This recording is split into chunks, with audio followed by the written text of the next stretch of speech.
নমস্কাৰ জীৱন মধুৰ অনুষ্ঠানটিলৈ আপোনালোকক স্বাগতম জনাইছোঁ প্ৰিয় দৰ্শক জীৱন বহু ঘাত প্ৰতিঘাতৰ সমষ্টি জীৱন সম্পৰ্কে জীৱনত ৰাজযোগৰ প্ৰভাৱ সম্পৰ্কে আমি যে কথা পাতিম এগৰাকী বিশাল ব্যক্তিত্বৰ অধিকাৰী আমাৰ হৈতে আজি আছে আপোনালোক সকলোৱে চিনি পায় প্ৰজাপিতা ব্ৰহ্মকুমাৰী ঈশ্বৰীয় বিশ্ববিদ্যালয়ৰ শিক্ষয়িত্ৰী ব্ৰহ্মকুমাৰী सिस्टर वीके शिवानी दीदी आपका बहुत बहुत स्वागत है इस कार्यक्रम में। ओम शांति। जीवन के बारे में बहुत सारे लोगों को पता नहीं जीवन क्या है, जीवन का गंभीर अर्थ मालूम नहीं।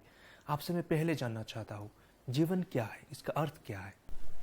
जब हम अपने जीवन के बारे में सोचते हैं तो हम ज़्यादातर अपनी जिम्मेवारियां, अपने रोल्स एंड रिस्पॉन्सिबिलिटीज़ को देखते हैं और जब हम लाइफ जीवन शब्द ही सोचते हैं तो हम सब कुछ बाहर की तरफ देखते हैं। हम कहते हैं मेरे जीवन में क्या क्या हो रहा है, एक दूसरे को भी पूछते हैं हाउ इज लाइफ, तो कहते हैं मेरी लाइफ में क्या क्या हो रहा है।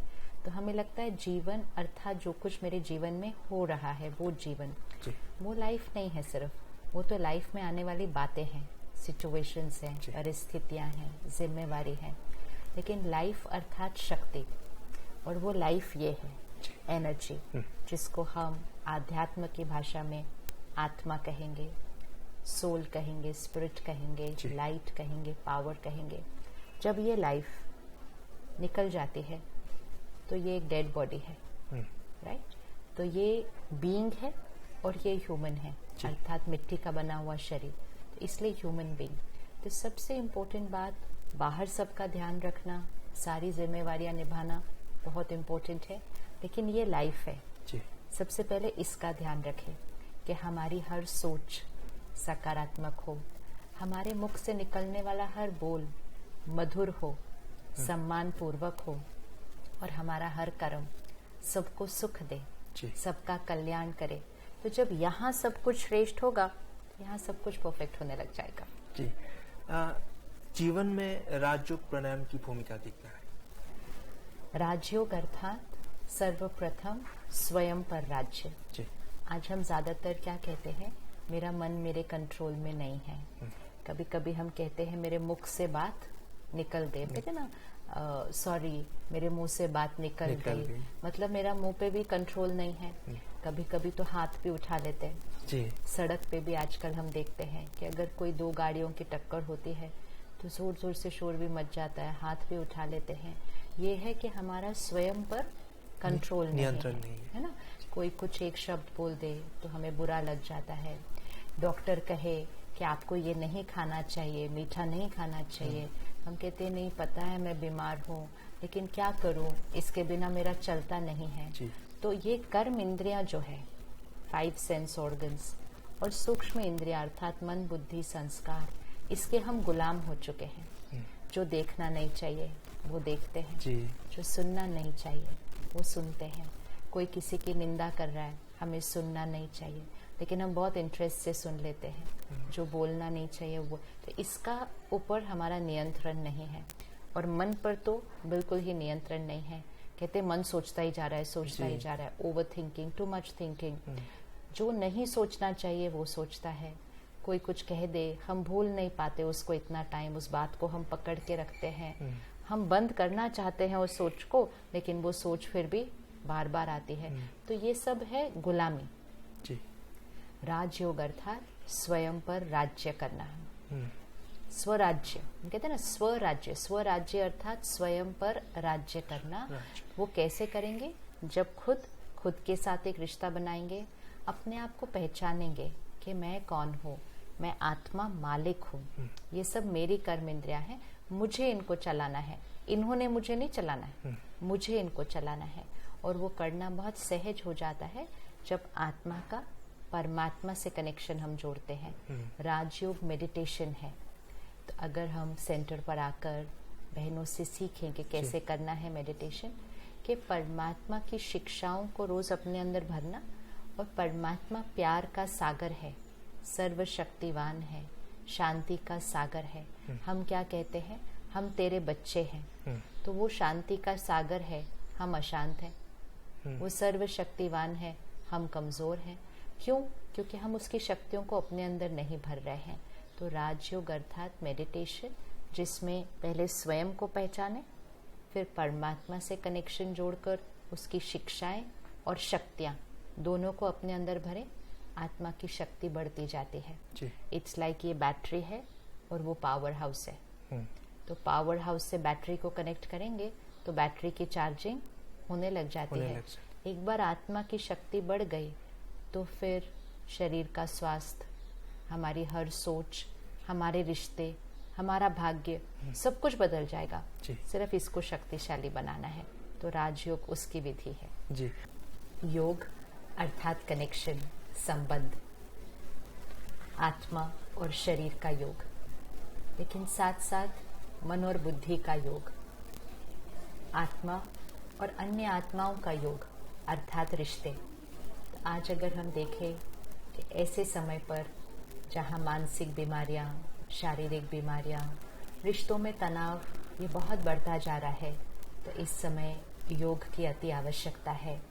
क्योंकि जब मन का परमात्मा से योग जुड़ता है, अर्थात आत्मा का परमात्मा से कनेक्शन होता है, जिसको हम कहते हैं राजयोग, और उस कनेक्शन से मन की सोच सकारात्मक हो जाती है, शुद्ध हो जाती है, बुद्धि निर्णय सही लेता है, संस्कार शुद्ध बन जाते हैं, और जब वो होता है तो शरीर का स्वास्थ्य, रिश्ते बहुत प्यारे हो जाते हैं क्योंकि हम दूसरों के लिए बहुत अच्छा सोचते हैं, और इसका असर सिर्फ हमारे स्वास्थ्य और रिश्तों पर नहीं, पर्यावरण पर भी पड़ता है। आज पर्यावरण एक बहुत बड़ा प्रश्न बन चुका है कि हमें अपनी सृष्टि को कैसे संभालना है, इसको कैसे बचाना है। उसके लिए हम बाह्य पुरुषार्थ तो कर रहे हैं, लेकिन साथ साथ जब हमारा हर संकल्प, हर सोच शुद्ध होगी तो प्रकृति और पर्यावरण भी सतोप्रधान बन जाएंगे। तो चलिए सिर्फ आज के दिन नहीं, लेकिन हर रोज, हर पल ही योग करें। परमात्मा से योग, स्वयं से योग, शरीर से योग, लोगों से योग और प्रकृति और पर्यावरण से योग। तो हम सदा खुश, स्वस्थ, रिश्तों में मधुरता और सृष्टि पर सतयुग स्वर्ग लेके आएंगे। अभी देख रहे हो हमें वास्तव दुनिया में मानसिक रोग बढ़ रही है। हाँ। शारीरिक रोग के साथ साथ मानसिक रोग बहुत बढ़ रही है लोगों के बीच में। इसका कारण क्या है और इसका सलूशन क्या है? कोई भी चीज का अगर हम ध्यान नहीं रखेंगे तो वो बीमार पड़ेगा जी। अगर शरीर का ध्यान नहीं रखें तो शरीर बीमार पड़ता है। अब धीरे धीरे हमने शरीर का ध्यान रखना फिर भी सीख लिया, तो हमने कहा हम सही डाइट लेते हैं, हम एक्सरसाइज, व्यायाम, योगा करते हैं, मन का ध्यान नहीं रख रहे हैं। अब हमने सोचा मन का ध्यान रखने की क्या जरूरत है, बचपन से तो मन का ध्यान कुछ रखा नहीं था, अपने आप ही मन ठीक ही चलता था। लेकिन अब समाज में बहुत सारी चीजें ऐसी आ गई हैं जिनका मन के ऊपर विपरीत प्रभाव पड़ता है। अगर मन के ऊपर कोई गलत प्रभाव न पड़े तो हम मन का ध्यान रखे बिना भी बहुत अच्छे से चल सकते हैं, लेकिन जब विपरीत प्रभाव पड़ता है तो फिर मन का जो है स्थिति थोड़ी कमजोर होने लगती है। तो मन पर जो विपरीत प्रभाव पड़ता है वो कौन सी चीज का है? वो है जो हम सुनते हैं, पढ़ते हैं, देखते हैं। जो हम सुनते हैं, पढ़ते हैं, देखते हैं, वो हम बनते हैं। अब एक और सवाल है मेरा, हमारा जो डेली लाइफस्टाइल है, जीवन सुबह उठकर रात सोने तक, वो कैसा होना चाहिए? सबसे पहली चीज तो स्लीप साइकिल जी, कि नींद कैसी है। आजकल बहुत लोग रात को देर से सोते हैं, सुबह जल्दी उठना चाहते हैं, लेकिन देर से इतना सोते हैं कि सुबह फिर जल्दी उठ नहीं सकते हैं, क्योंकि सारा दिन भी बहुत सेवा करनी है, बहुत काम करना है। तो सबसे इम्पोर्टेंट चीज जो ध्यान रखना है, रात को सोने का समय, वो बहुत इम्पोर्टेंट है। अगर हम 10 बजे तक सो जाते हैं अच्छे से और गहरी नींद सोते हैं तो सवेरे जल्दी उठना बहुत सहज हो जाता है। 10 बजे अच्छे से सोने के लिए हमें जल्दी भोजन करना चाहिए रात्रि का, और थोड़ा हल्का भोजन करना चाहिए। अगर हम आजकल लाइफस्टाइल में बहुत लेट भोजन करते हैं, रात्रि का भोजन बहुत देर से करते हैं और बहुत भारी खाना खाते हैं रात को, क्योंकि शायद वो एक ही बार होता है जो हम घर पे होते हैं खाने पे, क्योंकि दोपहर का खाना हम जनरली अपने काम के स्थान पर खाते हैं। तो हम रात को बहुत लेट खाते हैं और बहुत भारी खाना खाते हैं। वो हमारे डाइजेशन के लिए भी अच्छा नहीं है, हमारी नींद के लिए भी अच्छा नहीं है। तो हमें हल्का भोजन खाएं, जल्दी भोजन खाएं। हमारी सोच किससे बनती है? जो हम सुनते, पढ़ते, देखते हैं। तो अब मानसिक रोग क्यों बढ़ गए हैं? क्योंकि हमारे पास कंटेंट बहुत बढ़ गया है।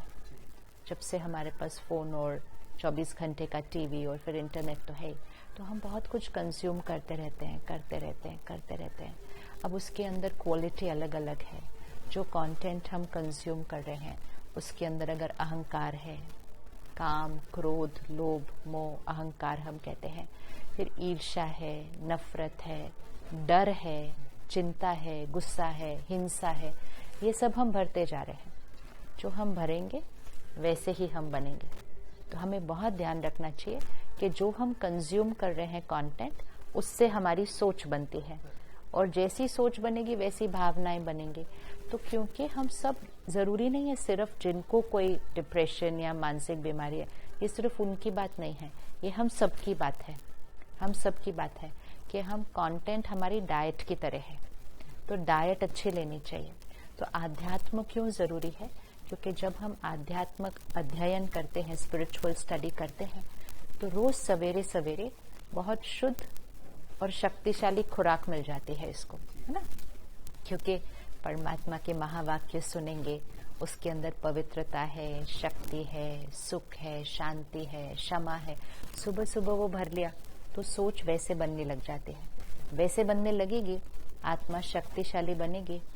आत्मा के ऊपर परिस्थिति का प्रभाव नहीं आएगा क्योंकि आत्मा स्ट्रांग है, मन स्ट्रांग है। अचानक अगर जीवन में कोई बात आ जाती है, कोई नौकरी छूट जाती है, बिजनेस डाउन हो जाता है, किसी का रिश्ता हिलने लगता है, कोई अपने फैमिली मेंबर को खो देता है, कोई बीमारी, ये परिस्थितियां जो जीवन में आती हैं। लेकिन अगर यहाँ स्ट्रांग है तो परिस्थिति का सामना करने की शक्ति भी है। वो सब अगर हम नहीं ध्यान रखते और फिर परिस्थिति आती है तो हमारे पास शक्ति नहीं होती उसका ध्यान रखने के लिए। इसलिए फिर एंजाइटी हो जाती है, किसी को पैनिक हो जाता है, किसी को डर लगता है, किसी को डिप्रेशन है, किसी को कुछ और होता है। हो जाए अगर किसी को तो इलाज जरूर कराना चाहिए, फिर देरी नहीं करनी चाहिए कभी भी। सबसे ज्यादा कारण ये है कि वो बढ़ जाता क्यों है? क्योंकि हमें लगता है नहीं ये तो मेरा मूड है, 10 दिन, 15 दिन, 20 दिन वो एक मूड है। अगर ज्यादा चला, क्या क्या चला, मन नहीं कर रहा कुछ करने का, उदासी फील हो रही है 15-20 दिन, एट अ स्ट्रेच फील हो रहा है, किसी से मिलने का मन नहीं कर रहा, काम करने का मन नहीं कर रहा, कुछ लोगों को खाना खाने का मन नहीं कर रहा, कुछ कम सोते हैं, नींद नहीं आती है, कुछ ज्यादा सोते हैं, उठने का मन नहीं कर रहा, बिहेवियर में चेंज आ गया है, या तो बहुत चुप रहते हैं या ज्यादा बोलना, मतलब ज्यादा गुस्सा करने लग गए हैं अपने कंपैरिजन में, किसी और के कंपैरिजन में नहीं। मतलब पिछले महीने मेरा व्यवहार कैसा था और अब अगर मेरे अंदर चेंज आया है, और ऐसा करते हुए अगर 1-2 महीने बीत गए हैं, या डर लगता है बहुत ज्यादा, कुछ लोग फिर इतने तक पहुंच जाते हैं कि जीने का मन नहीं करता, वो वाली भी थॉट्स आते हैं कि मेरे जीवन का कुछ भी ऐसा सिम्टम हो तो देर ही नहीं करनी चाहिए। देर करने से वो थोड़ा ज्यादा बढ़ जाता है, फिर दवाई लंबी लेनी पड़ती है। कुछ लोगों को लगता है नहीं दवाई तो एक फिर फुल टाइम डिपेंडेंसी है, ऐसा नहीं होता है। अगर आप जल्दी दवा लेंगे, जैसे अगर आपको 99 बुखार होगा तो जल्दी ठीक हो जाएगा, फिर 103 तक पहुंच जाएगा तो 2-3 दिन तो लगेंगे ना। इसीलिए इसमें भी हम बहुत लेट जाते हैं डॉक्टर के पास, तब तक वो बढ़ गया होता है। तो पहले तो अपने मन का रोज ध्यान रखें कि हम वहां पहुंचे ही नहीं। अगर पहुंच जाते हैं कोई बात नहीं है, हमें इलाज करवाना है, लेकिन इलाज के साथ साथ सोच को भी ठीक करना है। दोनों चीजें करेंगे तो जल्दी दवा, डॉक्टर अपने आप दवा को धीमा करके बंद कर देंगे। आपने जो कहा मानसिक रोग या फिर जितने भी मानसिक समस्याएं हैं, राजयोग के जरिए हम उसको कैसे सॉल्यूशन कर सकते हैं? राजयोग के जरिए हम अपनी सोच को बदल सकते हैं। क्योंकि अगर मुझे कोई भी मानसिक रोग है तो दवा क्या करता है, दवा उसको स्टेबलाइज करता है। ठीक है, मेरी सोच कैसी चल रही है, मुझे परिस्थितियों का सामना करना मुश्किल लग रहा है, सिचुएशंस को फेस करना, या मुझे किसी रिश्ते में कोई बहुत टक्कर है, मुझे चोट लगी है मन पर, मुझे दर्द हो रहा है, ये कुछ बातें हैं मेरे जीवन में जिसकी वजह से ये आया। जो दवाई है वो उन बातों को ठीक नहीं कर सकती, जो दवाई है वो सोच को भी नहीं बदल सकती। दवाई क्या कर सकती है, दवाई जो हमारे सिम्टम्स हैं, ज्यादा सोना, कम सोना, भूख नहीं लगना, कुछ करने का मन नहीं करना, दवाई ये सारी चीजों को ठीक कर सकती है। ठीक है, तो दवा से पहले थोड़े दिन दवा लेके हमें ये सारी चीजों को कंट्रोल में ले आना है। सोच कैसे बदलेंगे? सोच दवा नहीं बदलेगी। तो सोच के लिए ज्ञान, मेडिटेशन, हम सेंटर पर आए जहाँ सारे लोग इकट्ठे होते हैं, कम्युनिटी है, एक परिवार है जो इकट्ठे सारे उसी रास्ते पे चल रहे हैं, सेवा है। जब ये सब चीजों में हम आते हैं, हमारी सोच बदलने लगती है। दवाई हम लेते रहते हैं, लेकिन हम अपनी सोच बदलते जाते हैं।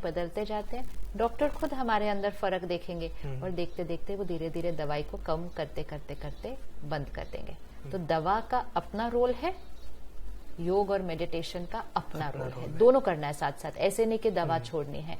अगर सिम्टम्स आ चुके हैं तो थोड़ी दवा लेनी पड़ती है, लेकिन साथ में ये करेंगे तो दवाई जल्दी खत्म हो जाएगी। अब जीवन में समय का भूमिका कितना है, महत्व कितना है? समय की भूमिका मतलब समय जो है, हम समय के साथ नहीं चलते। हाँ। समय के पीछे दौड़ते हैं। तो कुछ लोग ऐसे हैं कि समय को मतलब इम्पोर्टेंस ही नहीं देते। तो इसका भूमिका कितना है, महत्व कितना है जीवन में? हर क्षण में हम जो सोच रहे हैं, जो बोल रहे हैं, जो कर रहे हैं, वो हमारा कर्म है। ठीक है। और हमारा कर्म हमारे भाग्य का निर्माण करता है। समय के साथ 4 अलग अलग रिश्ते बन सकते हैं। किसी को लगता है कि मेरे पास समय बहुत कम है, सारा दिन बोलते रहते बहुत बिजी, टाइम ही नहीं है। तो ये भी एक अच्छा रिश्ता नहीं है समय के साथ, क्योंकि हम समय को कह रहे हैं मेरे पास आप हो ही नहीं, मेरे पास टाइम नहीं है। एक अच्छा रिश्ता नहीं है, क्योंकि टाइम तो सबके पास सेम है। लेकिन सबके पास सेम मिला, लेकिन कईयों ने कहा मेरे पास तो टाइम ही नहीं है। तो मैं हमेशा एक बहुत बिजी एटीट्यूड, हमेशा जल्दी सब करने की कोशिश करना। काम तो उतना ही करेंगे, लेकिन यहाँ का एटीट्यूड हमेशा डिस्टर्ब्ड, फास्ट, हरिड, ऐसा करने की कोशिश करेगा। दूसरा होगा जिसके पास सब कुछ है, टाइम भी अच्छा है, लेकिन वो उस टाइम का सदुपयोग यही नहीं कर रहे हैं। फोन लेके बैठे तो घंटा बैठ गए, टीवी के सामने बैठे तो घंटा बैठ गए, किसी के बारे में बात करना शुरू किया तो घंटा कर दिया। काम कर रहे हैं लेकिन गवा बहुत रहे हैं टाइम। तो समय को गवाना भी नहीं चाहिए। समय के लिए ये भी नहीं कहना चाहिए कि मेरे पास टाइम नहीं है। कुछ लोग समय है, लेकिन समय में कर्म कौन सा कर रहे हैं? समय है, लेकिन आप कर्म सही कर रहे हैं या उसी समय में कर्म गलत कर रहे हैं, तो फिर भी आपका समय अच्छा नहीं बनेगा, क्योंकि आपका भाग्य अच्छा नहीं बन सकता। तो समय के साथ एक अच्छा सा रिश्ता बनाने के लिए पहले खुद के साथ एक अच्छा सा रिश्ता बनाएं। अपने हर कर्म को सही करें, चाहे कैसी भी परिस्थिति आए, कर्म सही होना चाहिए। फिर समय और हम साथ चलेंगे, क्योंकि समय के साथ हमारा बहुत अच्छा रिश्ता बनेगा, क्योंकि भाग्य हमेशा श्रेष्ठ होगा। बहुत बहुत धन्यवाद दीदी। जीवन के बारे में, समय के बारे में, राजयोग के बारे में बहुत सारी बातें आपने बताया, और दर्शक जरूर इस आपने जो भी कहा उसको फॉलो करेंगे और जीवन में जरूर वो लोग सक्सेस होंगे। आपको बहुत बहुत धन्यवाद। প্ৰিয় দৰ্শক, জীৱনত সময়ৰ মূল্য আপোনালোকে উপলব্ধি কৰক। ৰাজযোগৰ জৰিয়তে আপোনালোকে জীৱনক মধুৰ কৰি তোলক, জীৱনটো ধন্য কৰি তোলক। এই আশাৰে আজিৰ অনুষ্ঠানটিৰ পৰা আমি বিদায় লৈছোঁ। নমস্কাৰ। ওম শান্তি।